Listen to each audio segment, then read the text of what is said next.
जानबूझकर बिहार के इलेक्शन और बाद में महाराष्ट्र में यहाँ की स्थानिक स्वराज्य संस्थाओं का इलेक्शन जो है उसको लेकर ध्रुवीकरण वोटों का करना चाहती है बीजेपी।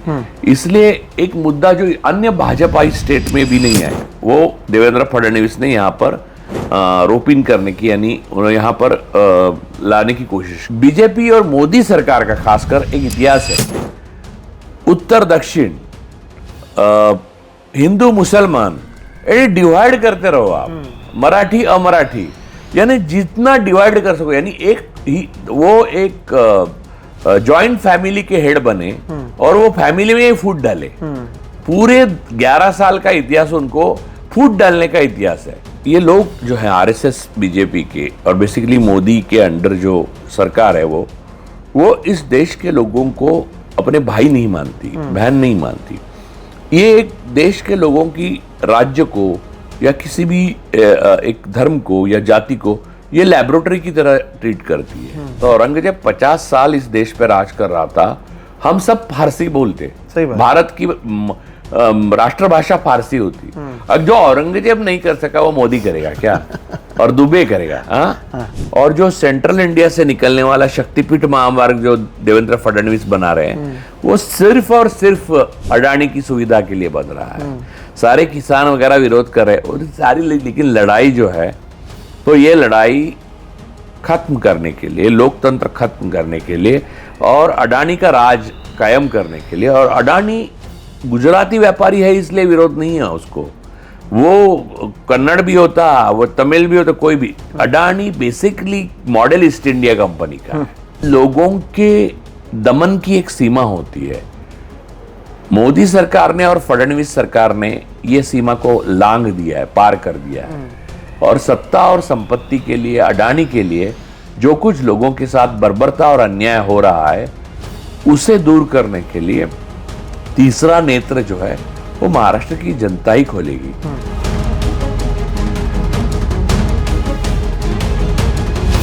दोस्तों नमस्कार और आप सभी का एक नए एपिसोड में बहुत बहुत स्वागत है। मैं हूं सोहित मिश्रा। आप में से अधिकांश लोगों को पता है कि मैं मुंबई में रहता हूं और जितने भी हम वीडियोस करते हैं मुंबई महाराष्ट्र से करते हैं। और पिछले 1-2 हफ्तों से मुंबई और महाराष्ट्र लगातार दिल्ली मीडिया, नोएडा मीडिया जिसे कहते हैं, हिंदी मीडिया, वहां पर सुर्खियों में है। सुर्खियों में कई चीज़ों के वजह से है, लेकिन आज उनमें से कुछ चीज़ों पर हम चर्चा करने वाले हैं। सुर्खियों में इसलिए है क्योंकि एक तस्वीर बनाई जा रही है कि मुंबई महाराष्ट्र में हर कोई उस शख्स को मार रहा है जिसे मराठी बोलना नहीं आता। हर हिंदी भाषी को यहाँ पर मारा जा रहा है, मारा पीटा जा रहा है। एक तस्वीर ऐसी बनाई जा रही है। दूसरी तस्वीर एक ऐसी बनाई जा रही है कि कैसे हिंदी के विरोध में पूरा महाराष्ट्र यहाँ पर मौजूद है। और तो और जिस पर सबसे ज़्यादा हम चर्चा करने वाले हैं, चर्चा इस बात पर करेंगे कि निशिकांत दुबे जैसे जो बीजेपी के नेता हैं उनका तो अब ये सवाल उठाया जा रहा है कि आखिर महाराष्ट्र ने, मुंबई ने देश के लिए किया ही क्या है।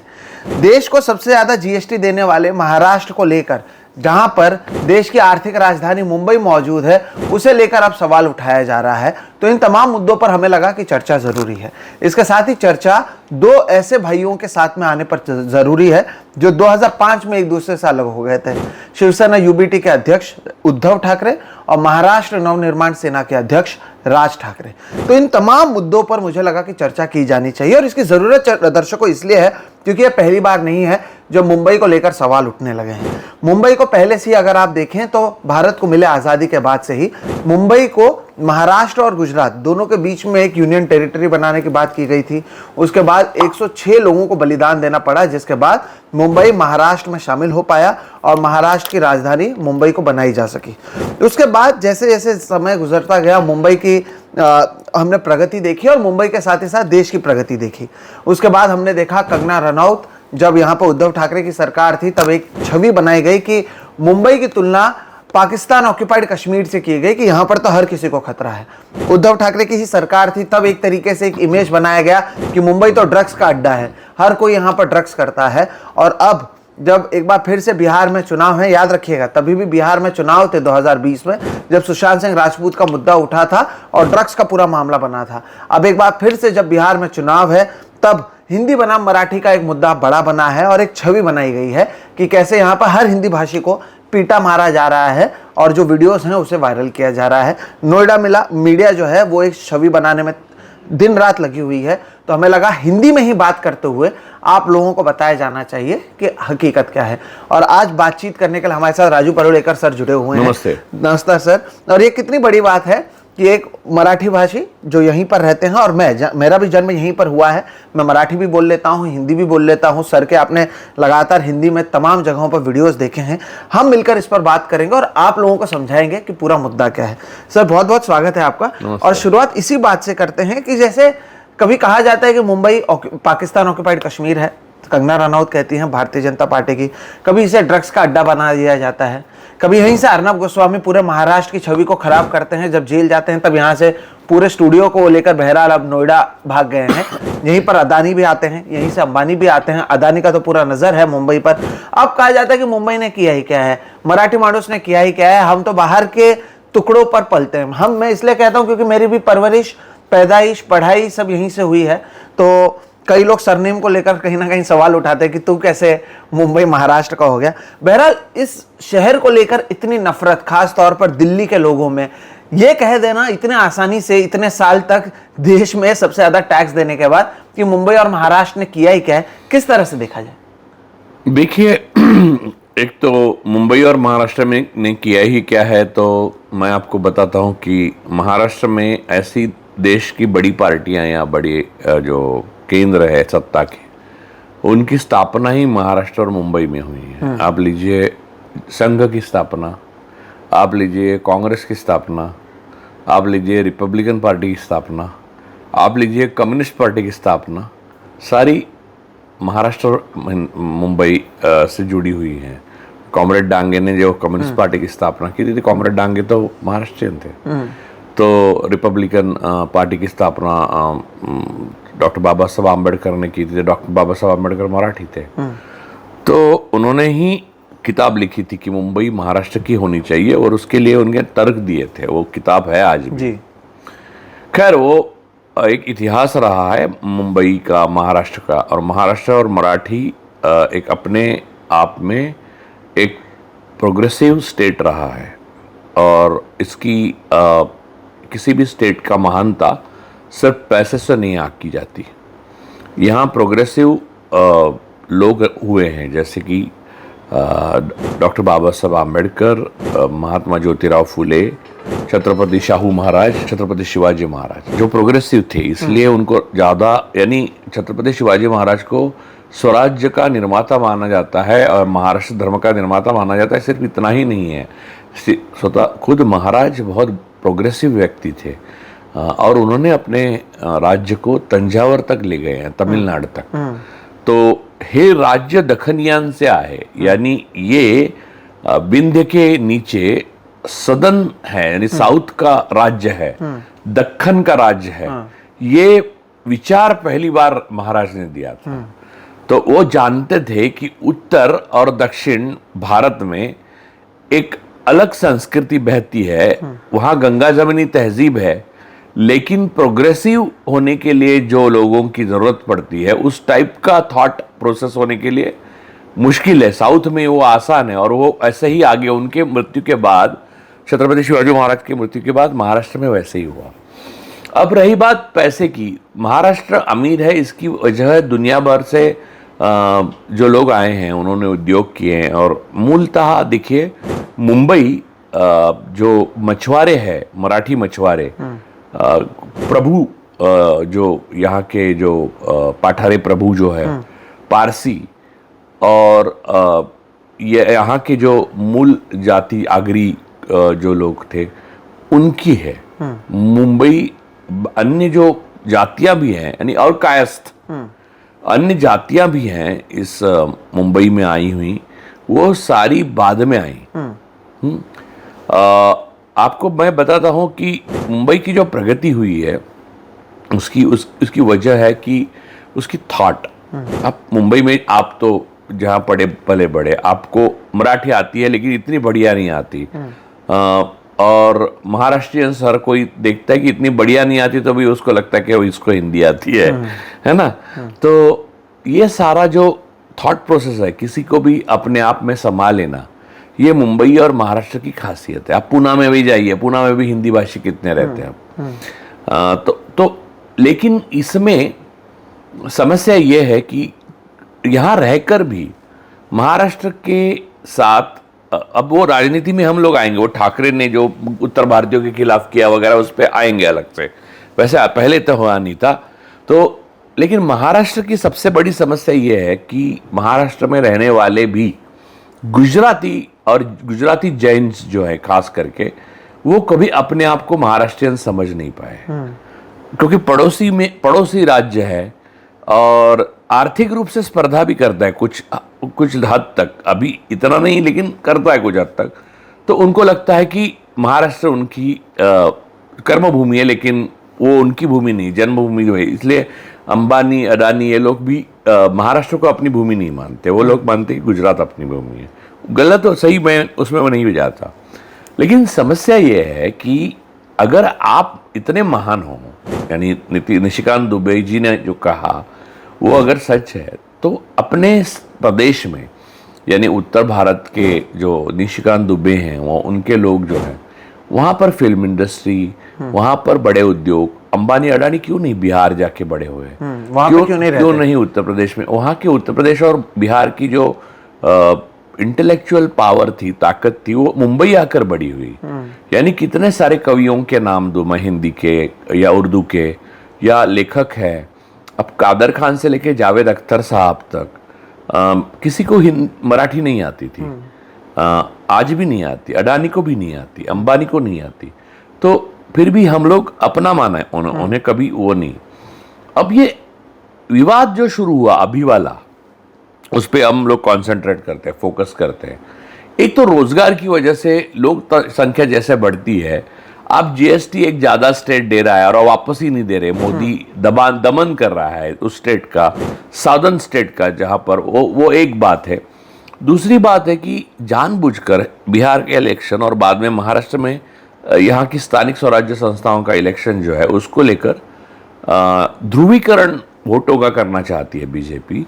इसलिए एक मुद्दा जो अन्य भाजपाई स्टेट में भी नहीं आया, वो देवेंद्र फडणवीस ने यहाँ पर रोपिन करने की, यानी उन्होंने यहाँ पर लाने की कोशिश की, थोपने की कोशिश की। वो ये कि त्रिभाषा, यानी पहली कक्षा से आप हिंदी सीखोगे, या फिर आप में से 20 लोग अगर अलग हो गए, यानी बच्चे क्या 20 अलग होंगे, वो अगर मांग करे तो अलग कोई भी भाषा सीख सकते, 3 भाषा, कम से कम 20 बच्चे चाहिए, 20 बच्चे चाहिए। हाँ। तो मराठी और अंग्रेजी जो इंटरनेशनल लैंग्वेज है तो वो कंपलसरी है। तीसरी भाषा 4ठी, 5वीं, 6ठी कक्षा के बाद बच्चा सीख सकता है, और जिन बच्चों को जरूरी है वो बच्चे सीख लेंगे। तो लोगों की यहाँ के जो विरोध था, यानी आज जो जेन्युइन विरोध, मैं ठाकरे ब्रदर्स और पवार फैमिली की बात नहीं कर रहा हूं, जेन्युइन लोग, आम आदमी, लेखक, कवि यहाँ के जो विरोध कर रहे हैं, वो विरोध इस चीज को नहीं कर रहे हैं सोहित, कि हिंदी भाषा का विरोध, हिंदी भाषा पहली से जबरदस्ती थोपने का विरोध कर रहे हैं। और ये जब एकदम जरूरी नहीं है, क्योंकि मैं खुद पहली कक्षा से हिंदी नहीं सीखा हूं, मैं भी नहीं, मैं गांव में सीखा। हाँ। एक तो पढ़ाई मेरी गांव में हो, मुझे मराठी ठीक से नहीं आती थी। मुझे भाषा नाम की चीज है ना, वो तो तुम्हें मालूम है, हर बिहार में भी ऐसा है, उत्तर प्रदेश में भी ऐसा है, महाराष्ट्र में भी ऐसा है, हर कोस पे 12 कोस पे गांव का भाषा बदलती है। सही बात है। वो मराठी हो तो भी अलग अलग टाइप से बोली जाती है। तो हम लोग कोंकणी बोलते थे, मालवनी बोलते थे, तो हम लोग को, अब मेरी भाषा ही अलग थी। जैसे आज भी अगर रविश कुमार कहते हैं कि मेरी मातृभाषा भोजपुरी है, हिंदी मेरी मातृभाषा नहीं हो सकती, तो हमारी डायलेक्ट जो है वही हमारी मातृभाषा है। तो बात यह है कि ये सारी चीजें होने के बावजूद हिंदी फिल्में यहाँ बनी, दुनिया भर में पहुंची। हिंदी फिल्म इंडस्ट्री सिर्फ वो मोदी काल छोड़कर हमेशा प्रोग्रेस और अच्छी बढ़ती रही। नए नए स्टार आए, नई नई हीरोइनें आई, तो नए नए लेखक आए, और ये जो सारी चीजें हैं वो मुंबई में हुई, महाराष्ट्र में हुई। तो मराठी लोगों को वैसे भी हिंदी फिल्में देखकर थोड़ी बहुत हिंदी तो आती ही है, ऐसा नहीं है कि सदर्न स्टेट में आप एक अचानक ऐसा है।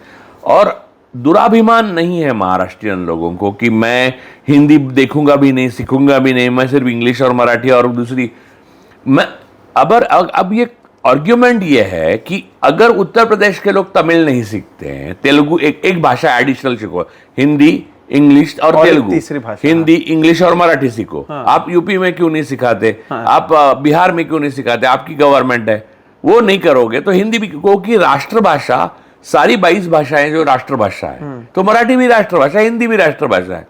तो हिंदी कोई राष्ट्रभाषा नहीं है, ज्यादा लोग बोलते। आप संख्या और सत्य का जोड़िए मत संबंध, क्योंकि हिंदी एक ऐसी भाषा है जो भारत में ज्यादातर लोग उत्तर में बोलते हैं। तो ठीक है, उस बात, देखिए हर भाषा है ना कि प्योर नहीं होती, उसमें हर अलग दूसरी भाषा के शब्द आते हैं। जैसे कि मराठी में भी कई फारसी शब्द है।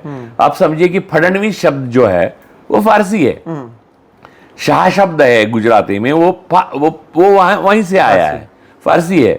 तो बात यह, ऐसे मैं कई शब्द बता सकता हूं आपको। तो भाषा ऐसी प्योर नहीं होती। तो हिंदी, देखिए भारत की जो भाषाएं हैं, जो राष्ट्रभाषाओं का दर्जा सब भाषाओं को दिया है, इसकी वजह है तमिल सबसे पुरानी भाषाओं में से है कि तमिल की बराबरी नहीं कर सकते। एक एक भाषा की इतिहास है। तो मराठी जो है उसके नीचे बंगाली और गुजराती और हिंदी, ये 3 भाषा ज्यादा जवान है। मराठी उससे पुरानी भाषा है। तो मराठी का बड़े भैया का एक सम्मान है ना, वो हिंदी को करना चाहिए, बंगाली को करना चाहिए, गुजराती को करना चाहिए, और बाकी बड़े भाई छोटे भाई को दोस्ती करनी चाहिए। तो तमिल के साथ हम आदर से बिहेव करेंगे। तमिल हमें भाई मानता है, तेलुगु हमें भाई मानता है, क्योंकि यहाँ के एक्टर्स जो है, मराठी एक्टर्स, उनको हिंदी में कभी महान दर्जा नहीं दिया जाता। आप देखिए हिंदी फिल्मों में कितने मराठी एक्टर हीरो बने, लेकिन साउथ में तो आप देखिए रजनीकांत, उनका नाम है शिवाजी है, शिवाजी गायकवाड़। तो आप समझिए कि सदन में, यानी दक्खन में जो एक अपनापन है आपस में, वो तोड़कर महाराष्ट्र को उत्तर का हिस्सा बनाना बीजेपी के लिए बहुत राजनीतिक रूप से बहुत आसान, जीतने के लिए और बदलने के लिए देश की जो समीकरण है जियोपॉलिटिक्स और आने वाले टाइम में डिलिमिटेशन के बाद, वो जरूरी है। वो इसके लिए वो रास्ता बना रहे, जैसे ये शक्तिपीठ अडानी के लिए फडणवीस साहब बना रहे हैं ना, वैसे ही ये बना रहे हैं। अब इसमें समस्या ये है कि आप जबरदस्ती थोपने की कोशिश करें तो महाराष्ट्र किसी की सुनता नहीं। और आप गुज्जू कार्टेल जो रूल कर रहा है देश को, और ये निशिकांत दुबे की जो बात है वो इतनी बेहुदा बात है, गलत है और अश्लील भी बात करता है वो। तो वो पहलगाम में वही था, जब हमला हुआ उससे 10 दिन पहले गुलमर्ग में वो खैबर रिजॉर्ट में वो वहां पर अपना एनिवर्सरी या बर्थडे या कुछ तो मना रहे थे। उसकी जिंदगी, उसे बहुत आयु मिली, लंबी आयु होगी। और आज से मैं लिख के देता हूं, 5 साल के बाद वो बुरा मानेगा इस बात का कि उसको लंबी आयु मिली है, ऐसी हालत होगी उसकी। क्योंकि किसी एक कार्टेल के लिए आप दिए हुए डायलॉग्स बोलना शुरू करो तो आपकी जिंदगी पूरी तरह से बेबस्ता और लाचारी से भर जाती है और आपका वक्त खत्म हो जाता है, अच्छा वक्त। तब लोग आपको नोच नोच के खाते हैं। सही बात है। वो उसकी हालत होने वाली है, उस पे ऊपर हम क्यों बोले। बात यह है कि ये क्यों उसको डायलॉग दिए गए बोलने के लिए, क्योंकि यहां पर महाराष्ट्र में हिंदी भाषी और मराठी भाषी लोगों में एक, देखिए बीजेपी और मोदी सरकार का खासकर एक इतिहास है, उत्तर दक्षिण, हिंदू मुसलमान, ये डिवाइड करते रहो आप, मराठी अमराठी, यानी जितना डिवाइड कर सको, यानी वो एक जॉइंट फैमिली के हेड बने और वो फैमिली में फूट डाले। पूरे 11 साल का इतिहास उनको फूट डालने का इतिहास है। किसी में भाईचारा उन्होंने कभी पैदा नहीं किया। गुजरात में भी वही किया। गुजरात में क्या था प्रॉब्लम, गुजरात में जब गोधरा हुआ उसके तो वहां हिंदू मुसलमान कर दिया। ये लोग जो है आरएसएस बीजेपी के और बेसिकली मोदी के अंडर जो सरकार है वो इस देश के लोगों को अपने भाई नहीं मानती, बहन नहीं मानती। ये एक देश के लोगों की, राज्य को या किसी भी एक धर्म को या जाति को ये लैबोरेटरी की तरह ट्रीट करती है। ये लैब है, इसमें ये प्रयोग करके देखते हैं। तो ये मराठी वाला प्रयोग है उनका। और वो महाराष्ट्र में ही क्यों कर रहे हैं? क्योंकि वो बिहार इलेक्शन के लिए फायदा होगा, फिर महाराष्ट्र इलेक्शन में भी फायदा कैसे कर सकते हैं, क्योंकि जो ठाकरे ब्रदर्स है उनका इस्तेमाल करके वो फायदा हो जाएगा। तो ये सारी उसके पीछे खेल है। लेकिन जनता जो है महाराष्ट्र की इससे बहुत नाराज है और आप पे जबरदस्ती कोई थोपने लगे। देखिए जहां गोवा में पोर्चुगीज राज करते थे, आपको मालूम है कई लोगों को पोर्चुगीज आती थी कि पोर्चुगीज लैंग्वेज यानी वेस्टर्न लैंग्वेज है, यूरोपियन लैंग्वेज है और सिखा। लेकिन ऐसा जरूरी नहीं कि सबको आती थी। थोपा नहीं गया। थोपा जाना, देखिए अगर थोपा जाता तो औरंगजेब 50 साल इस देश पर राज कर रहा था, हम सब फारसी बोलते। सही बात। भारत की राष्ट्रभाषा फारसी होती। अब जो औरंगजेब नहीं कर सका वो मोदी करेगा क्या? और दुबे करेगा? हाँ, मैं यहाँ पे दर्शकों को पहले एक दो चीज बता दूं। देखिए दर्शकों, जो चीज महत्वपूर्ण है, और इससे पहले हमने भी मराठी पर दो वीडियोस किए हैं, उससे भी अगर आप देखें, बार बार इस बात को दोहराया गया है कि विरोध हिंदी भाषा का नहीं, विरोध हिंदी को जबरदस्ती महाराष्ट्र पर थोपने का है। मैं आपको उदाहरण के साथ समझाता हूं। जैसे कि मैंने अपने वीडियो में भी कहा है, मेरी पढ़ाई सर एसएससी बोर्ड से हुई है और हमारे स्कूल में भी मेरी इंग्लिश मीडियम आपकी पढ़ाई एसएससी बोर्ड से हुई, क्योंकि तब एसएससी बोर्ड ही था। सही बात है, बाकी कुछ मालूम ही नहीं था अपने माँ बाप को। और तब दर्शकों पहली कक्षा से हमें इंग्लिश और मराठी पढ़ाया जाता था और कक्षा 4 के बाद आपको हिंदी भी पढ़ाया जाता था। जैसे हिंदी और संस्कृत हिंदी का ऑप्शन था, कई जगहों पर फ्रेंच का ऑप्शन था। जैसे मेरी जो स्कूल थी उसमें कन्नड़ का भी ऑप्शन था, क्योंकि एक शेट्टीज की स्कूल थी वो, तो आपको अलग अलग ऑप्शन मिलते थे। लेकिन वो कक्षा 4 के बाद मेरी स्कूल सर नवोदय कन्नड़ सेवा संघास नवोदय इंग्लिश हाई स्कूल यानी एक कन्नड़ संघ की स्कूल थी। लेकिन वहां पर उन्होंने खुद के स्कूल में भी पहली कक्षा से कन्नड़ को भी नहीं थोपा था। लेकिन अब हुआ यह है कि एक जीआर के जरिए यह कहा गया कि पहली कक्षा से आपको हिंदी जबरदस्ती पढ़ना होगा। और उसमें मैंने कुछ उदाहरण भी दिए थे सर कि अगर साथ में पढ़ते हैं तो कैसे परेशानी होगी। जैसे शिक्षा का मतलब हिंदी में पढ़ाई होता है, लेकिन शिक्षा का मतलब मराठी में सजा होती है।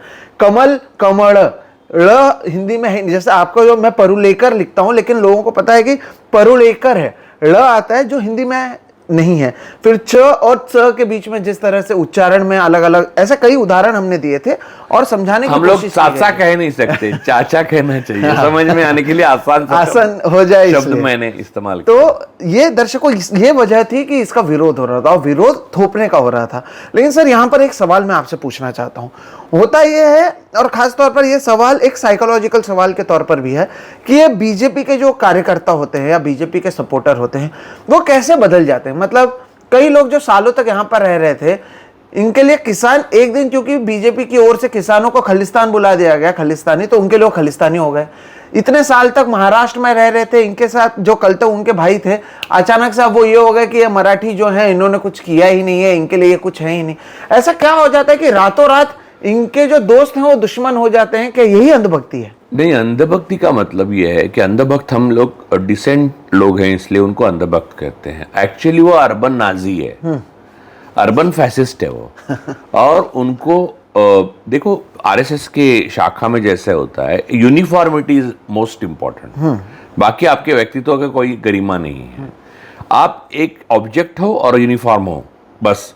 तो एक ऊपर से आदेश आया कि आज से सूर्य का जो उगना है वो पूर्व से होता है, लेकिन हम पश्चिम से मांगेंगे, तो सब लिखना शुरू करेंगे पश्चिम से सूर्य उगता है। वो सोचेंगे नहीं, अपने तर्क बुद्धि का, अपने अंतस्फूर्ति का कोई इस्तेमाल नहीं करेंगे। तो इस टाइप के जो अर्बन फैसिस्ट, अर्बन नाजी है, अर्बन नाजी अच्छा शब्द। तो ये लोग जो हैं ये क्राइम, वॉर क्रिमिनल्स हैं और क्राइम अगेंस्ट ह्यूमैनिटी कर रहे हैं। कोई भी ये लोग को जो बात कर रहे हैं, कंगना रनावत हो, अर्णव गोस्वामी हो, सारे लोग, इनकी सजा तय है और उनके लाइफ टाइम में उनको वो मिलेगी। इसमें मैं आपको पूरा आश्वासन देता हूं। इस देश के जो निराश हुए साहित्यकार, लेखक, कवि, विचारक और जो जनता है, उनको मैं पूरी तरह से गारंटी देता हूं कि ये सारी फौज जो है उसको सजा मिलेगी। और वो सजा मिलेगी कि इस चुनाव आयोग के पूर्व आयुक्त, अभी के आयुक्त, इनको ऐसी सजा मिलेगी। जो आईएएस अफसर, जो आईपीएस अफसर कॉन्स्टिट्यूशन से ऊपर मोदी का आदेश मान रहे हैं उनको भी मिलेगी, और वो सजा ऐसी होगी कि इसके बाद भारत के इतिहास में आगे जाकर कोई ऐसी कोशिश नहीं होगी कि भारत के संविधान से ऊपर खुद को कोई व्यक्ति मानेगा या किसी व्यक्ति को मानकर कोई ब्यूरोक्रेट्स या राजनेता काम करेगा, ऐसा होगा। लेकिन उसको थोड़ा टाइम है, वो होगा। लेकिन उससे पहले ये मैं बताता हूं कि ये जो आपको पर्टिकुलर चीज दिखाई दे रही है मराठी के मामले में, वो थोपने की जो बात है, मैं इतना ही चाहता हूं कि 58 वर्ष के अमित शाह है, मुझे लगता है 30-35 साल के जय शाह होंगे, मोदी जी 75 साल के हो गए, अडानी की उम्र 60 होगी, 60-62 होगी। इन चारों के लिए अंग्रेजी क्यों नहीं सिखाई जाती? तो विदेश में जाकर हमारे प्रधानमंत्री, अब मैंने देखिए, मैं उनको कोई भी भाषा नहीं आती, सिर्फ गुजराती में बोलते सब लोग, मुझे कोई प्रॉब्लम नहीं था।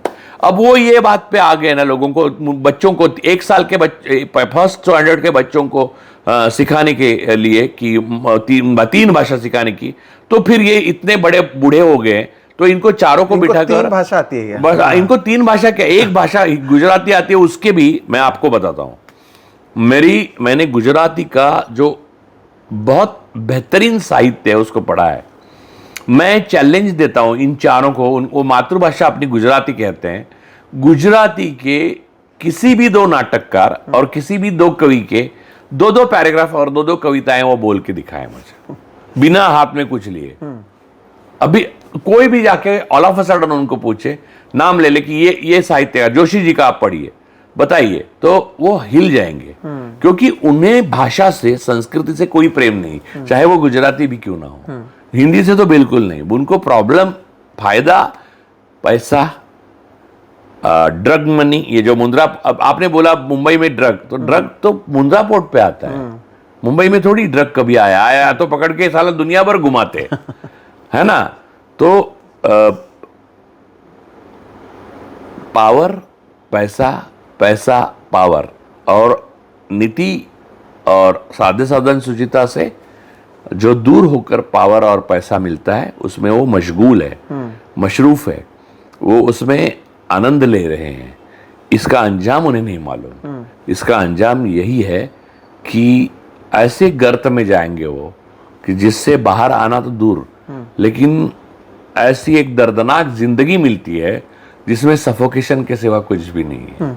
लेकिन सर, क्या वो जानबूझकर हिंदी को हर जगह पे थोप रहे हैं, जिसके वजह से लोगों के बीच में जो तनाव है वो बढ़ता जा रहा है? और केवल महाराष्ट्र की बात नहीं, हमने कर्नाटक में देखा है, तमिल में तो इनके 2000 करोड़ रुपए तमिलनाडु के इन्होंने रोक लिए, क्योंकि वहां पर 3 लैंग्वेज पॉलिसी जो है उसे लागू नहीं किया गया। देखिए, लोग महाराष्ट्र में भी हिंदी के खिलाफ होने लगे, इसकी पहली वजह यह है, फर्स्ट रीजन, क्योंकि फर्स्ट स्टैंडर्ड से कौन देता है इतना छोटा बच्चे। देखो, मैं इस पक्ष में हूं, मेरी बेटी को मैं हमेशा कहता हूं कि कम से कम तुम्हें 10 भाषाएं आनी चाहिए, हाँ, भारतीय और 3-4 भारतीय और बाकी विदेशी। लेकिन वो कब बोल रहा हूं मैं, जबकि वो ग्रेजुएट होके पोस्ट ग्रेजुएशन कर रही है। मैं बचपन में कभी नहीं बोलता, उसको खेलने की उम्र है, खेलो, एक भाषा सीखो, जो मातृभाषा है वो तुम्हें आएगी, हम लोग सिखा रहे हैं, और एक इंटरनेशनल लैंग्वेज सीखो, धीरे धीरे भारत की अन्य भाषाएं कुछ सीखो, विदेशी सीखो। गुजराती सुन सुन के आप बोलने लगते हो, गुजराती तो मुझे पूरी समझ में आती है। अगर गुजराती 2 लोग मेरे सामने कुछ गुफ्तगू करे और अंदर से जो मनी लॉन्ड्रिंग की बात करे, तो मुझे पूरा समझ में आता है कि क्या बोल रहे हैं। तो गाड़ी में तो इतना मजा आता था, कई बार गुजराती लोग बाजू में बैठे, पैसे किसी और लोग किसी बात की बात नहीं करते, पैसे या खाने की, तो दोनों बातें मेरे को मजा आता था, मैं पूरी स्टोरी सुन लेता था, उतर जाता। तो पब्लिक ट्रांसपोर्ट से घूमने का ये बहुत है। और मुंबई में बहुत सारे गुजराती रहते हैं, और बहुत, देखिए, और मेरे लाइफ में आप समझिए कि मेरे चार्टर्ड अकाउंटेंट से लेके, मेरे डॉक्टर से लेके, मेरे दोस्त से लेके, कई यानी करीबी दोस्त, सब गुजराती हैं, और वो हिंदी अच्छी बोल लेते हैं, मैं भी हिंदी अच्छी बोल लेता, वो मराठी भी अच्छी बोल लेते हैं, मैं भी अच्छी मराठी बोल लेता हूँ। तो बात ये, मैं गुजराती भी उनसे टूटी फूटी बोल लेता हूँ, लेकिन समझता पूरी हूँ, और गुजराती में पढ़ सकता हूँ। तो मयूर जानी को पूछिए, मयूर जानी साहब को पूछिए, वो भेजते रहते हैं गुजराती प्रोग्राम मुझे, कि जब बनाते हैं तो भेजते, तो मैं पढ़ के देख के बताता हूँ उनको, ये अच्छा लगा, ये नहीं लगा होगा। तो बात यह है कि ये सब मुझे मेरे बचपन में इंदिरा जी ने थोपा नहीं था, या आपके बचपन में आप पे थोपा नहीं था इंदिरा जी ने या राजीव जी ने या नरसिंह राव ने या अटल जी ने। ये एक अपने आप हो गया। हम लोग अंग्रेजी में 4 शब्द देते हैं, मोदी जी उसका जवाब नहीं दे पाएंगे अर्थ का। मुझे इससे कोई आपत्ति नहीं है। मुझे आपत्ति आप दूसरों को तो सिखाओ मत फालतू की बातें, जो आपको नहीं जमा नहीं हो रहा है आपसे, आप पढ़ नहीं पाए, आप भाषा भी नहीं पढ़ पाए, आप इस देश की गंगा जमनी तहजीब नहीं पढ़ पाए, और दूसरों को क्या सिखा रहे हो, ये पढ़ो पढ़ो पढ़ो। आरएसएस का बेसिक एजेंडा जो है वो तोड़ो और राज करो वाला है।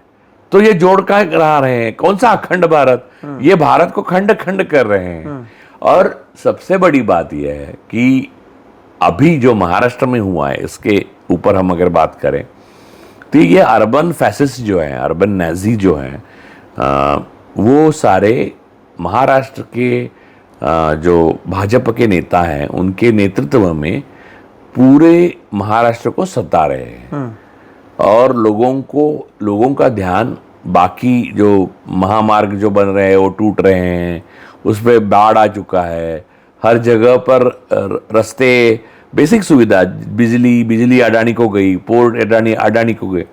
और सबसे बड़ी बात यह है कि यहाँ धारावी से लेके वहाँ सुरजागढ़ तक अडानी ने पूरा देश महाराष्ट्र पे कब्जा कर लिया, खरीद लिया। जैसा खरीद नहीं लिया, मुफ्त में लिया, क्योंकि पैसे तो PSUs ने लगाए, यानी बैंकर्स ने लगाए, हमारे जेब के पैसे LIC ने लगाए, हाइफा पोर्ट तो LIC का है। तो ये सारी चीज़ें जो है, इससे आपका ध्यान भटके, आप लड़ाई में यानी दुर्बल हो जाए, यानी इतनी फ्रंट पे आपको लड़ना पड़े तो दुर्बल हो जाएंगे, और महाराष्ट्र का कब्जा कर सके। और जो सेंट्रल इंडिया से निकलने वाला शक्तिपीठ महामार्ग जो देवेंद्र फडणवीस बना रहे हैं, वो सिर्फ और सिर्फ अडानी की सुविधा के लिए बन रहा है। सारे किसान वगैरह विरोध कर रहे हैं सारी, लेकिन लड़ाई जो है, तो ये लड़ाई खत्म करने के लिए, लोकतंत्र खत्म करने के लिए, और अडानी का राज कायम करने के लिए। और अडानी गुजराती व्यापारी है, इसलिए विरोध नहीं है उसको, वो कन्नड़ भी होता, वो तमिल भी होता, कोई भी। Adani basically model east India company का है, और ईस्ट इंडिया कंपनी कम से कम ट्रांसपेरेंट बैलेंस शीट हुआ करती थी। ईस्ट इंडिया कंपनी जब भारत में आई और जब ईस्ट इंडिया कंपनी खरीदी गई दूसरे, वो डूब गई, उसके सारे बैलेंस शीट्स अवेलेबल है। अडानी के बैलेंस शीट आप सच्चे वाले नहीं है, सही बात खत्म। तो ऐसे दुर्दांत अपराधी के हाथ में हमारा राज्य, जिसको शाहू फूले आंबेडकर और छत्रपति शिवाजी महाराज ने बनाया है, उससे हम नहीं दे सकते। चाहे शरद पवार भी उनको, अडानी को बेटा मानते हैं, मोदी जी भी अब बेटा मानते होंगे, लेकिन हम लोग मूर्ख नहीं है कि इनके कहने से अपने राज्य को, जिसको एक प्रोग्रेसिव राज्य बनाया, इतने लोगों ने अपना खून पसीना और सारी मेहनत लगाकर, तो वो नहीं हो सकता। इसमें एक और चीज़ जो हुई है वो ये हुआ, और जिन दर्शकों को नहीं पता है कि जो दोनों ठाकरे हैं, चाहे उद्धव ठाकरे हो और राज ठाकरे, उन्होंने इस मुद्दे को उठाया। और दर्शकों, शिवसेना की जब फॉर्मेशन हुई थी वो इन्हीं मुद्दों पर, मराठी माणूस के मुद्दे पर हुई थी। और बाद में जब महाराष्ट्र नवनिर्माण सेना, राज ठाकरे अलग भी हुए थे, उसके बाद भी उन्होंने ये जो मराठी मुद्दा था उसे लगातार जारी रखा था। और अब इस मुद्दे पर कम से कम एक स्टेज पर उन्होंने 18-19 साल बाद एक साथ आए हैं। ये बताया जा रहा है कि शायद BMC चुनाव में वो दोनों साथ में आ जाए और इसका इम्पैक्ट देखने मिले। तो एक तरीके से बीजेपी का जो पूरा हिंदुत्व का एक मुद्दा था, उसका जवाब ये मराठी मुद्दे से लेकर या फिर मराठी मानुस के मूल मुद्दे से लेकर देने वाले थे। और इसी के बीच में हमने देखा कि कभी आशीष शेलार कहते हैं कि जो पिटाई कर रहे हैं वो पहलगाम के आतंकवादी हैं, तो कभी निशिकांत दुबे कहते हैं कि महाराष्ट्र या मुंबई के लोगों ने किया ही क्या है, ये तो हमारे टुकड़ों पर पलते हैं। लेकिन इन सब के बीच में इन दोनों का साथ में आना, इसे किस तरह से देखा जाए? दो ठाकरे 18 साल बाद अगर साथ में आते हैं, हमेशा से जो मराठी वोट्स थे वो डिवाइड हो रहे थे, इससे क्या फायदा क्या नुकसान आप देखते हैं? पहली बात तो मैं बयानों पर करता हूँ। भाजपा के बयान जो नेताओं के या छोटे मोटे बड़े नेताओं के आते हैं, उस पर हमें ज़्यादा फोकस नहीं करना चाहिए। ये हमारे लड़ाई का विषय नहीं है, क्योंकि हिरेन जोशी के ऑफिस से स्क्रिप्ट आती है, वो पढ़कर बताते हैं। टेलीप्रॉम्प्टर से प्रधानमंत्री जो पढ़ते हैं वो भी वहीं से आती है, वो अच्छी होती है। इनको बुरी स्क्रिप्ट दी जाती है, समझे? यानी वो धर्मेंद्र को मुंह में नहीं, कुत्ते कमीने, वो वाले स्क्रिप्ट इनको दी जाती है। दुबे, इनको आपने जिनका नाम लिया सब, और बाकी मोदी जी को दी जाती है। वो अचानक टेलीप्रॉम्प्टर ही बंद हो गया ब्रिक्स में, तो अचानक शांति। ऐसे वक्त पर हम स्टॉल में बैठे रहते थे सिनेमा के, तो सिट्टियां बजाते थे, थालियां डालो, आवाज आवाज आवाज करते थे, वो वाली स्थिति पैदा हुई थी। तो खैर ये एक सर्कस युग है, मोदी सर्कस युग है, उसमें हम जी रहे हैं। एक मुझे कभी कभी लगता है एक पैरेलल विश्व में पैरेलल जिंदगी जी रहे हैं हम लोग 11 साल। तो ठीक है, वो भी खत्म हो जाएगा वक्त के साथ साथ। सारी चीजें क्षीण हो जाती, दुर्बल हो जाती है और खोखली होके खत्म हो जाती है। लेकिन ठाकरे के इकट्ठे आने का जो आप जिक्र किया आपने, तो इकट्ठे थे तो कौन सा मराठी के लिए उन्होंने क्या किया है, क्या किया है आप बताइए। देखिए, मराठी या कोई भी भाषा बड़ी कब होती है? जब उस भाषा की संस्कृति, उस भाषा का साहित्य दुनिया भर में पहुंचता है, दुनिया भर का साहित्य उस भाषा में मिलता है, जो ज्ञान विज्ञान है वो सारा उस भाषा में उपलब्ध होता है। ऐसी एकेडमीज आपके राज्य में खुलने लगती है। ये सारी चीजें करने से भाषा महान बनती है। वो सारी चीजें मराठी में हैं। मराठी साहित्य मुझसे बेहतर बहुत लोग जानते होंगे, लेकिन जो लोग बेहतर जानते हैं उनमें से एक मैं भी हूं। मैं खुद लेखक हूं, तो मुझे मालूम भी है जो महाराष्ट्र में लिखा गया है, मराठी में जो लिखा गया है, वो अगर हिंदी में, अंग्रेजी में और फ्रेंच में, अलग अलग भाषाओं में बड़े पैमाने पे अगर फटाफट ट्रांसलेट होता है, लिखते ही ट्रांसलेट होता है, लिखते ट्रांसलेट होता है, तो आप समझिए कि विश्व भाषा बनने की क्षमता मराठी में है। इसलिए नहीं कि भाषा अच्छी या बुरी नहीं है, बुरी पुरानी है, ये ऐसा नहीं है। यहाँ पर जो एक्सप्रेस किया गया, जो साहित्यकारों ने या जो विचारक हैं, नाटक देखिए, मराठी नाटक अपने टाइम से, वक्त से हमेशा आगे रहा। आज तेंदुलकर साहब के नाटक देखेंगे तो आपको समझ में आएगा घाशीराम कोतवाल कौन है। तो ये सारी जो चीजें हैं, ये मराठी में प्रयोग सारे हुए हैं, कविता में हुए हैं, कथा में हुए हैं, और ये सारी उपन्यासों में हुए हैं। तो ये सारी जो चीजें आप पहले देखिए, राज खोसला ने कितनी सारी मराठी कहानियों पर फिल्म बनाई है। सही बात। जो सुपरहिट राज खोसला साहब की फिल्में थी ना, वो राजाध्यक्ष साहब लिखते थे, तो वो सारी मराठी फिल्में थी। कई हिंदी सुपरहिट फिल्में सिर्फ राज खोसला की नहीं, कई हिंदी सुपरहिट फिल्में पुरानी मराठी कथा पे, कहानियों पे खड़ी है, मधुसूदन कालेलकर, कई लोगों पे। तो बात यह है, आप समझिए कि कितने सारे साहित्यकार और कई सारे लेखक मराठी के अनसंग अनऑनर्ड गुजर गए। नामदेव ढसाळ देखिए, उनका नाम हुआ लेकिन उनके पास पैसे क्या थे, यानी उनकी जो होना चाहिए था उनको वैसा नहीं। जब मार्लन ब्रांडो वगैरह जिस तरह से जिए हैं, या लेखक में देखे तो मारियो प्यूजो जिस तरह से जिए, उस तरह से जीने के हकदार थे वो लोग। गैब्रियल ग्रेसिया मार्केज की तरह जीने के हकदार थे। लेकिन भाषा को जिस तरह से बढ़ा, तो अब आप बोलेंगे शिवसेना मराठी के लिए, अरे दूसरे भाषा वाले या दूसरी राज्य के या दूसरे देश के या दूसरे वर्ण के या दूसरे जात के या दूसरे धर्म के लोगों को मारने से आपका कुछ बड़ा नहीं होता। ये काम ही नहीं है आपका। उसका वजह से जो कॉज है उससे भी आपका ध्यान आप बस प्रोटेक्ट करने के लिए उतना ही बचा के रखो, हिंसा को प्रोटेक्ट करने के लिए। जो जैसे कि लॉ एंड एनफोर्समेंट एजेंसी होती है, जो आजकल वो नहीं होती, वो भी आजकल गुंडे ही बन गए। लेकिन एक्चुअल कॉन्स्टिट्यूशनली अगर चले तो वो जिसके लिए होती है उतना ही भाषा की रक्षा करो। उससे आगे आपको वो करना है, सृजन है। वो इन लोगों ने किया नहीं, ना पवार ना ठाकरे। इन लोगों ने उल्टा, आप समझिए कि महाराष्ट्र के मराठी लोग जो हैं, बाला साहब ठाकरे ने जब शिवसेना की स्थापना की, उसके बाद महाराष्ट्र के मराठी जो मजदूर थे, यानी कामगार थे, जो मिल मजदूर थे, उनकी स्ट्राइक हुई, हिस्टोरिक स्ट्राइक थी वो 82 में। सही बात है। उस वक्त उस स्ट्राइक में अगर शरीक होते बाल ठाकरे शिवसेना के साथ, तो महाराष्ट्र के मराठी मिल मजदूर जो थे मुंबई के, जो पावर थी, यानी मसल पावर महाराष्ट्र की, मुंबई की मराठी, वो खत्म ना होती। लेकिन बाला साहब ठाकरे ने उस वक्त के मुख्यमंत्री अंतुले के साथ मिला मीटिंग के बाद वो पूरी तरह से बर्बाद हो गए मिल मजदूर। सारी मिलें हैं, सारी मिलें हैं और मिल के मजदूर रहते थे मराठी, उनके घरों के चॉल्स हैं, वो मिल्स हैं, उसके जगह बड़े बड़े मॉल और वो इसके अंबानी अडानी के और अन्य मफतलाल वगैरह के मॉल वगैरह को खड़े रहे, रहेजा वगैरह रखे। तो ये सारे उस वक्त बाला साहब करके बाला साहब के पास जाते थे और उनकी ताकत जो थी वो इनके लिए इस्तेमाल हुई। तो मराठी लोगों के लिए शिवसेना ने क्या किया, इसके ऊपर मैं अलग से किताब लिख सकता हूं। अब रही दो भाइयों की स्थिति, दोनों भाई अलग अलग वक्त अलग अलग काल में भारतीय जनता पार्टी आरएसएस के साथ रहे हैं, उनके साथ सत्ता शेयर किए हैं, पैसे और लेन देन का व्यवहार किया है, और एक भाई अंबानी के करीबी मित्र हैं, दूसरे अडानी तो उनके घर जाते हैं। हिंडनबर्ग रिपोर्ट आया उसके पहले दिन राज साहब के घर अडानी गए थे।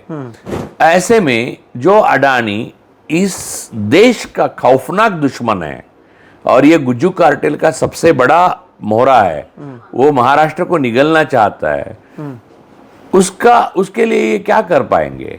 दोनों एक हो, अलग रहें, खुश रहे, आजाद रहें, आबाद रहें, उनको अच्छी आयु और अच्छी स्वास्थ्य मिले, इतनी कामना मैं करता हूं। वरना उनका और मराठी का संबंध इतना ही है कि वो मराठी में मातृभाषा है उनकी, वरना मैं और आप भी मराठी के लिए ज़्यादा कुछ कर चुके हैं।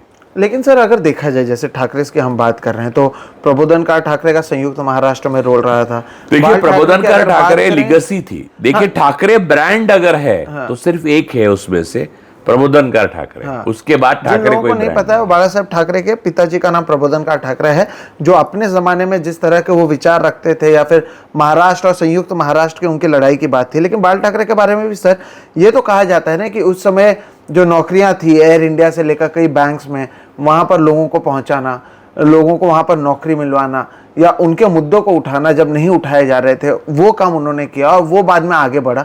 अगर ये बातें नहीं होंगी तो फिर अब इस मुद्दे को उठा तो रहे कम से कम। ये देखिए मैं बताता हूँ, बाला साहब ठाकरे के टाइम में शिवसेना में शुरू में इतनी ऊर्जा थी, उस वक्त स्थानीय लोकाधिकार समिति बनी और 80% नौकरियां जो है वो स्थानीय लोगों को मिले, इसलिए उसने आंदोलन किए, बहुत आंदोलन किए।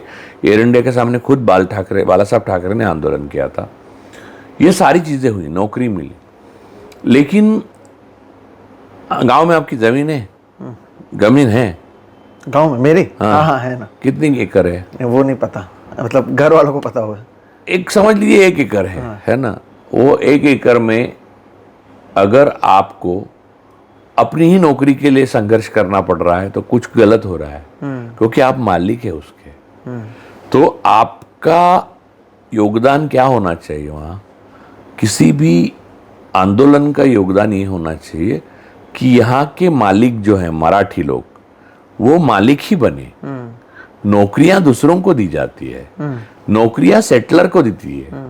नौकरियों के लिए अगर आप आंदोलन कर रहे हैं तो आप इंफीरियरिटी कॉम्प्लेक्स से ग्रस्त हो। हाँ मैं मानता हूं कि इसकी वजह से कई सारी जगह नौकरी मिली, ये मैं मंजूर है मुझे कि एयर इंडिया से लेके बैंक से लेके स्थानीय लोकाधिकार समिति ने असाधारण काम किया, नौकरियां मिली, कई घर बने, घर आबाद हुए, कई शादियां हुई। आज भी हम कहीं जाते हैं एयर इंडिया या फिर बैंकों में तो मराठी लोग मिलते हैं, सिर्फ इसलिए क्योंकि वो स्थानीय लोक अधिकार समिति था और वो। लेकिन ये सोच है बेसिकली फिलोसॉफिकली गलत है, क्योंकि मेरे घर में मुझे नौकरी करनी पड़ रही है तो फिर दिक्कत है यार। मैं मालिक हूं ना, मुझे नौकरी देनी चाहिए वहां पर, तो वो कुछ करना चाहिए जिससे मुझे नौकरी देने की शक्ति मिले। तो तमिल इंडस्ट्री जो है, फिल्म इंडस्ट्री, वो तमिल लोग चलाते हैं। कन्नड़ा फिल्म इंडस्ट्री कन्नड़ लोग चलाते हैं। केरला में मलयालम फिल्म इंडस्ट्री मलयाली लोग चलाते हैं। लेकिन मुंबई में हिंदी इंडस्ट्री हिंदी लोग और नॉर्थ इंडियन ही नहीं, गुजराती अलग ही लोग चलाते हैं। मराठी के लोगों का उसमें मालकी यानी ओनरशिप भी नहीं है। हाँ। नहीं मैं बताता हूँ, शिवसेना के वक्त बाला साहब ठाकरे के पास जो ताकत आई, वो मजदूर लोग जो थे, जो इवन संयुक्त महाराष्ट्र के लिए मुंबई मराठी होने के लिए लड़े थे, वो शिवसेना से लड़े नहीं थे।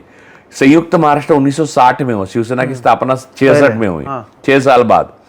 उस लड़ाई में प्रबोधनकार ठाकरे, बाला साहब के पिता, जो बहुत रैशनलिस्ट थे, वो थे। लेकिन उस लड़ाई में बेसिकली लेफ्ट की सीपीआई, सीपीएम, कॉमरेड डांगे, जो लोगों को आज की तारीख में फडणवीस अर्बन नक्सल कहेंगे, ऐसे लोग जैसे एस.एम. जोशी, नाना साहेब गोरे, फिर कॉमरेड डांगे, तारा रेड्डी, अहिल्या रांगणेकर, ये सारे नाम थे। और ये लोगों ने लड़ा, अत्रे, प्रहलाद केशव अत्रे, ये सब लोग लड़े। और 107 जो हुतात्मा हुए, यहाँ पर शहीद हुए, मोरारजी देसाई जो गुजराती थे, उस गुजरात के वहाँ बाद में मुख्य प्रधानमंत्री भी बने, खुद का मूत्र पीते थे वो सुबह, अब परेश रावल पीते हैं। तो गुजरात से अलग अलग टाइप के लोग आते हैं, उनमें से ये 2 नमूने हैं। तो वो उसको शिवाम्बू बोलते हैं। और महाराष्ट्र की जो लड़ाई चल रही थी, संयुक्त महाराष्ट्र की, तब जो यूरिनल होता है ना, यानी मूत्रालय होता है, शौचालय नहीं, सिर्फ मूत्रालय जो होता है, उसको नाम रखा था अत्रे साहब ने, मोरारजी जूस सेंटर। तो ये एक जबरदस्त कहानी है। तो ये सारे लोग 107 जो मरे, उसमें से कोई भी ठाकरे पवार वगैरह नहीं था। ये एकदम साधारण सी लोअर मिडिल क्लास से आए हुए, जिनको अपने महाराष्ट्र के प्रति मराठी लोग, और ऐसा भी नहीं कि वो भारतीयता का इनकार कर रहे थे, क्योंकि वो नेहरू का आदर करते थे। यानी नेहरू के गुजर जाने के बाद अत्रे साहब ने नेहरू के ऊपर बहुत बढ़िया आर्टिकल्स लिखे हैं, अग्रलेख लिखे हैं, एडिटोरियल्स, वो देख पढ़िए। और सारे लोग मायूस हो गए नेहरू के जाने के बाद। नारायण सुर्वे जो इस लड़ाई में थे, नारायण सुर्वे ने नेहरू पे कविता लिखी है उसकी। तो ये लोग सारे भारतीयता को मानते थे, हिंदुस्तान होने का उनको गर्व था, लेकिन अपनी भाषा, अपनी संस्कृति को बचाए रखने के लिए वो आंदोलन करना पड़ा उनको, मुंबई अपनाने के लिए। तो उस वक्त तो ये जहर मन में रहा, गुजराती बनियाओं के मन में, व्यापारियों के मन में, कि ये मुंबई अपनी है। लेकिन एक्चुअल में नहीं है। उसके ऊपर बाबा साहब आम्बेडकर ने क्यों नहीं है, ये निष्पक्ष किताब लिखी है पूरी, मुंबई महाराष्ट्र की, उसके लिए पैसे भी दिए गुजरात को, महाराष्ट्र ने। तो बात यह है कि ये बात अगर आपके समझ में आती है और आप संगठन बनाते हो, तो मालिक की तरह व्यवहार करते ना। आप नौकरियों के लिए आंदोलन करते, एक आंदोलन वो ठीक था, लेकिन उसके बाद मालिक बनने के लिए, मालिक क्या हुआ, यहाँ पर गुजराती, जैन और अन्य जो गलत व्यवसाय करने वाले बिल्डर वगैरह है ना, से लोग बाला साहब करके प्रोटेक्शन लेते थे। और उन्हीं लोगों ने ये मिल मजदूरों के चाल, घर वर तोड़ के बड़े बड़े टावर्स बनाए, वहाँ पूरे मराठी लोग रहने के लिए आए। वहाँ पर ऐसे टावर बनने के बाद उसके सामने जैन मंदिर बना। और जो मछुआरे, ये मुंबई के असली मालिक है, तो मच्छी खाने के लिए वो यानी मांस मच्छी खाने वाले लोगों को घर नहीं मिलेंगे। तो वो जो क्राइम अगेंस्ट ह्यूमैनिटी है, वो यहीं से शुरू हुई। तो इसके प्रति महाराष्ट्रियन आदमी, मराठी आदमी, महाराष्ट्र बहुत गुस्सा है।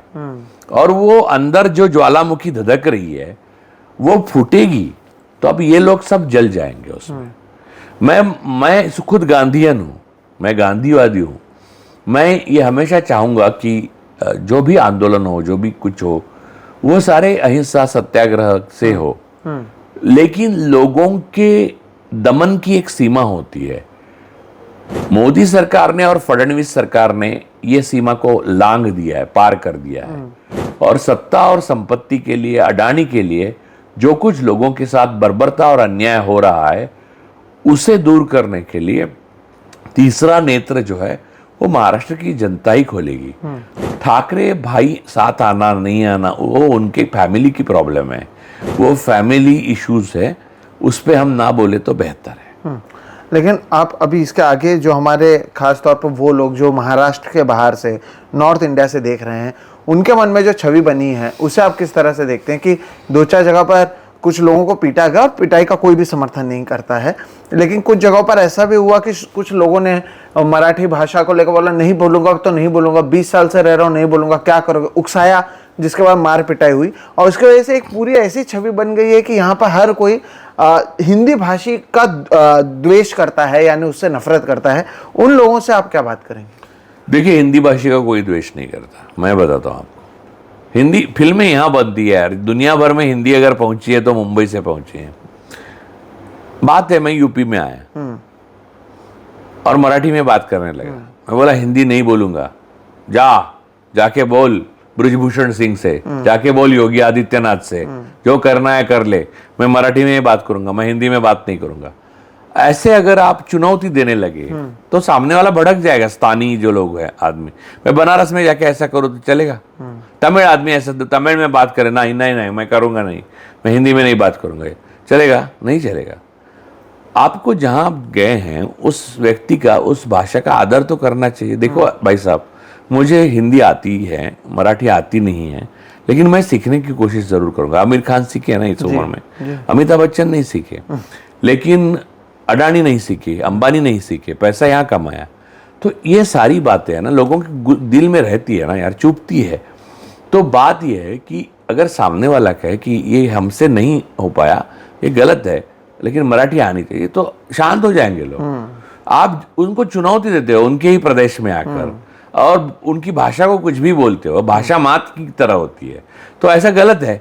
हमने हिंदी के प्रति कभी अनादर नहीं किया।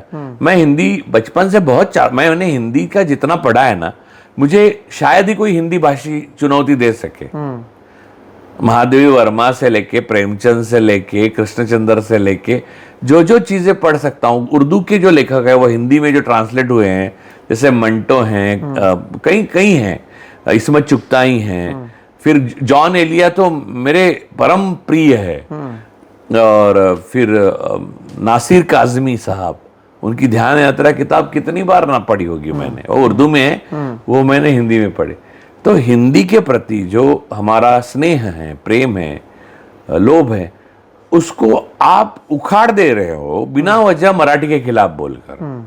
आप सीखो ना मराठी, अगर नहीं आई तो हम और सिखाएंगे, और ज्यादा से ज्यादा क्या होगा, आपको नहीं आएगी। जैसे इंग्लिश नहीं आती, आधी अधूरी आती है मोदी जी को, वैसे ही आपको भी आएगी। अडानी जैसे इंग्लिश बोलता है वैसे आप बोलेंगे, तो क्या फर्क पड़ता है यार। आप जो भावना है आपकी हमारी पहुंच रही है।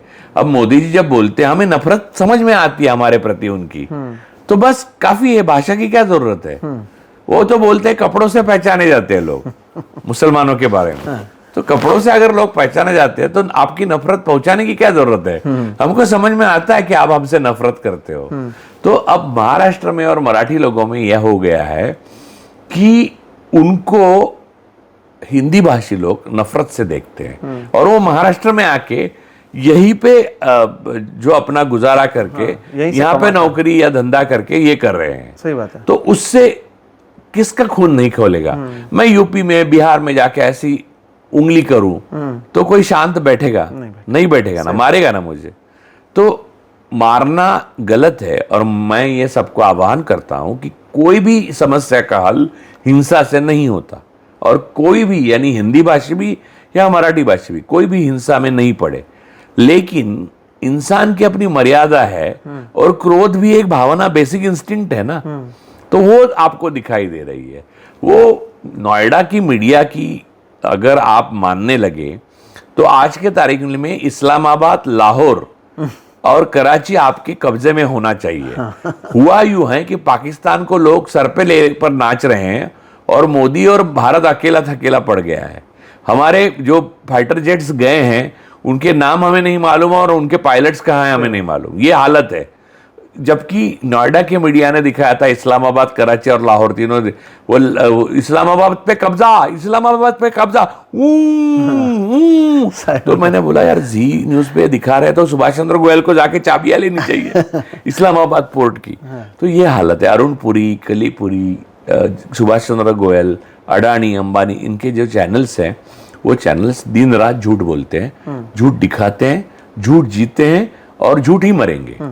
तो उस पे भरोसा करके कृपया महाराष्ट्र और साउथ इंडिया के बारे में अपना तर्क ना बनाएं, अपना ओपिनियन ना बनाएं, अपने तर्क ना बांधे, आप शांत रहिए। मेरा आखिरी सवाल ये है, ये नफरत और कितना बढ़ेगा? हिंदू मुस्लिम का नफरत बढ़ा दिया, फिर जैसे कि आपने कहा कपड़ों के आधार पर बढ़ा दिया।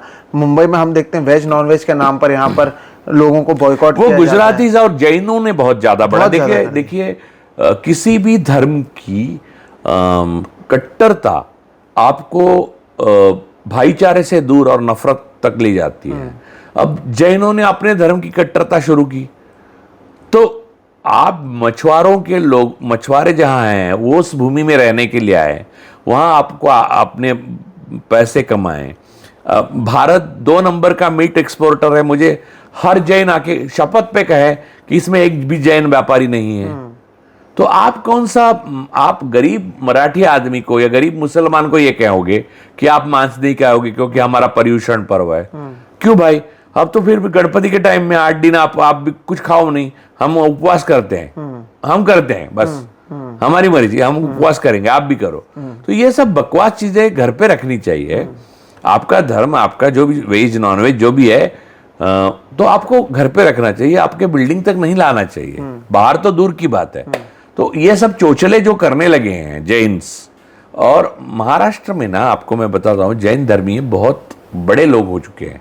महाराष्ट्र में समाज सुधारक जो हुए हैं, प्रोग्रेसिव लोग, उसमें कर्मवीर भाऊराव पाटिल का नाम बहुत आगे है। कर्मवीर भाऊराव पाटिल वो व्यक्ति है जिनकी वजह से बहुजन समाज शिक्षा लेने के पात्र हुआ। कई लोग मिलेंगे आपको कि हम लोग भाऊराव पाटिल की रैत शिक्षण संस्था में सीखे। भाऊराव पाटिल जैन थे। जैन कैसे होना चाहिए? तो कर्मवीर भाऊराव पाटिल जैसा होना चाहिए। जैन ये जो मुनि भाषण देते हैं ना, वैसा नहीं होना चाहिए। ये नफरत फैलाने के दूत है। चाहे मौलाना हो, चाहे भगवा पहना हुआ धीरेन्द्र शास्त्री हो, और चाहे वो जैनों का गुरु हो, सब लोग नफरत फैलाने के लिए बाजार में बैठे हुए हैं, और उनको बढ़ावा आरएसएस बीजेपी दे रही है क्योंकि उनको डिवाइड एंड रूल करना है। मराठी अमराठी, जैन हिंदू, जैन मुस्लिम, मुस्लिम हिंदू, ये सब इसी में लगे हैं वो, क्योंकि सृजन तो हो नहीं रहा है। 4 कविता नहीं लिखी है किसी से आरएसएस में, जो लिखी थी वो अटल जी ने लिखी थी। उनको आरएसएस पानी में यानी गुस्सा करता था, वो अटल जी कब जा रहे हैं ये इंतजार कर रहा था। अटल जी से मोहब्बत नहीं थी आरएसएस को कभी। बिल्कुल। और मोदी जी की जो कविता है, अच्छा मैंने सुना है उनकी कविताओं की किताब आई है, वो मोदी जी को पढ़नी चाहिए खुद को। बिल्कुल। दर्शकों देखिए, आज हमने चर्चा किस चीज़ पर की? चर्चा की कि कैसे भाषा के आधार पर लोगों को बांटने की कोशिश की जा रही है। चर्चा की कि कैसे अपने ही देश में तरक्की ना करते हुए कैसे राज्यों को राज्यों से, भाषाओं को भाषाओं से लड़ाया जा रहा है। और आज की चर्चा से जो तर्क सामने आया, उससे तो यही समझ में आया कि कैसे ये एक राजनीति और रणनीति के आधार पर किया जा रहा है, ताकि लोग एक दूसरे से लड़ते झगड़ते रहें, और इसका फायदा कहीं ना कहीं एक पक्ष को और उनकी जो पूरी ऑर्गेनाइजेशन है यानी आरएसएस, उसे किस तरह से हो, और इससे किस तरह से बचाया जाए, इस पर भी हमने चर्चा की है। और एक और चीज़ जिस पर सबसे ज़्यादा जिक्र हुआ वो ये कि नोएडा मीडिया पर कम से कम भरोसा ना करें। उन पर भरोसा करने लायक की परिस्थिति उन्होंने खुद ने बनाई नहीं रखी। हम नहीं, नोएडा मीडिया पे विश्वास रखें, पहले इस्लामाबाद, कराची और लाहौर की चाबी दे दे, उसके बाद आप भरोसा कीजिए नोएडा मीडिया पर। तो आज दर्शकों चर्चा इसी मुद्दे पर की, और हिंदी में चर्चा हमने की ताकि ज़्यादा से ज़्यादा लोगों तक समझें और ये बात पहुँचे, जो हम बार बार कह रहे हैं कि विरोध हिंदी भाषा का नहीं, हिंदी को ज़बरदस्ती थोपने का है।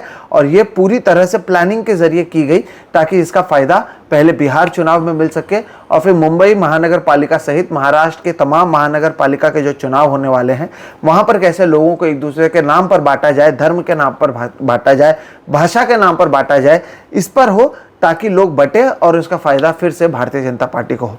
तो इस तरह के झूठ और बहकावे में आप ना आए, इसलिए हमने ये चर्चा की। राजू सर, बहुत बहुत शुक्रिया कि आप जुड़े और आपने बातचीत की मुंबई महाराष्ट्र के इतिहास को लेकर। मुंबई में अब कुछ लोगों के कैसे गुंडागर्दी चल रही है कि कौन क्या क्या खाएगा, क्या पहनेगा, वो भी कुछ ताकतवर लोग कैसे तय कर रहे हैं, इन सब मुद्दों पर चर्चा की है। ये ज्वलंत मुद्दे हैं और इसे कहीं ना कहीं लाइट में लाना बहुत ज़रूरी था। इस पर रोशनी डालने की ज़रूरत थी और आज के इस कार्यक्रम से हमने दर्शकों को यही करने की कोशिश की है। आपको ये वीडियो कैसा लगा ज़रूर बताइएगा। आप हमारे इन तमाम मुद्दों से सहमत हैं, नहीं सहमत हैं, कमेंट सेक्शन में आपके विचारों का हम इंतज़ार करेंगे। साथ ही साथ और कौन से मुद्दों पर हम बातचीत करें इस पर भी आप ज़रूर बताइएगा। हर बार की तरह राजू सर बहुत बहुत शुक्रिया, आप जुड़े, आपने बातचीत की। दर्शकों फिलहाल इस वीडियो में इतना ही, आप हमें दीजिए इजाज़त। वीडियो पसंद आए तो इसे लाइक करें, दूसरों के साथ साझा करें, चैनल को अब तक सब्सक्राइब नहीं किया है तो कर लें। आपने देखा हम कैसे बात करते हैं, अलग अलग मुद्दों पर बात करते हैं। आगे और भी कई कार्यक्रम हम करने वाले हैं, यकीन मानिए आप सब्सक्राइब करेंगे तो आप फायदे में ही रहेंगे, तो ज़रूर सब्सक्राइब करिएगा। और फिलहाल हम दोनों को दीजिए इजाज़त। नमस्कार। नमस्कार। स्टॉल का और बालकनी का दोनों का टिकट अवेलेबल है।